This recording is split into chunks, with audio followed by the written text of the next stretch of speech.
நிறைய சங்குப்பூ பூக்குதுங்க. வேஸ்ட்டாக விடவும் மனசு வரல. அதை வச்சு என்ன பண்ணுறதும் தெரியல. சங்குப்பூ ரைஸு, கொழுக்கட்டை, சந்தகை இந்த மாதிரி நிறையா பண்ணியாச்சு.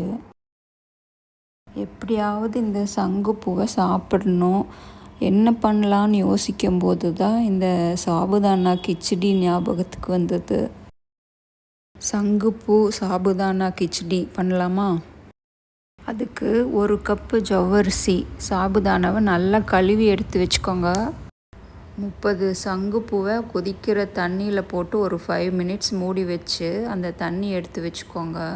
1 கப்பு சாபுதானாவுக்கு 1 கப்பு தண்ணி ஊற்றி ஒரு நைட்டு ஃபுல்லாக ஊற வச்சுருங்க. இதே மெஷர்மெண்ட்டு கரெக்டாக ஊற்றுனீங்கன்னா ரொம்ப நல்லா வரும்.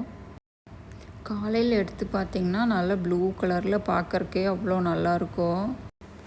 ட்ரையாகவும் இல்லாமல் சாகியாகவும் ஆகாமல் கரெக்டாக இருக்கும். நார்மலாக பொட்டேட்டோ போடுவாங்க. நான் இன்றைக்கி ஸ்வீட் பொட்டேட்டோ போட்டிருக்கிறேன். ஸ்வீட் பொட்டேட்டோவை பாயில் பண்ணி இந்த மாதிரி கட் பண்ணி எடுத்து வச்சுக்கோங்க. ஒரு 1/4 கப்பு நிலக்கடலை கிரவுண்ட்நட்டு அதையும் கோர்ஸாக அரைச்சி எடுத்து வச்சுக்கோங்க.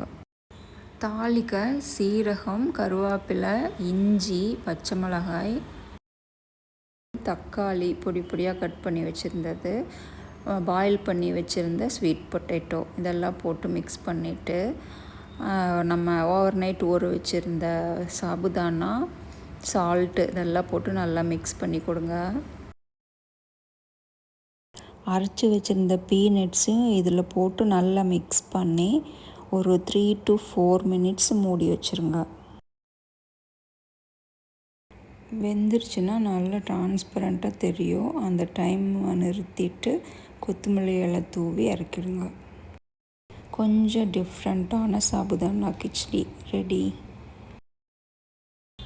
சாபுதானா கிச்சடி இன்னும் செஞ்சதே இல்லை அப்படின்னா கண்டிப்பாக ஒரு தடவை செஞ்சு பாருங்கள். ரொம்ப நல்லாயிருக்கும்.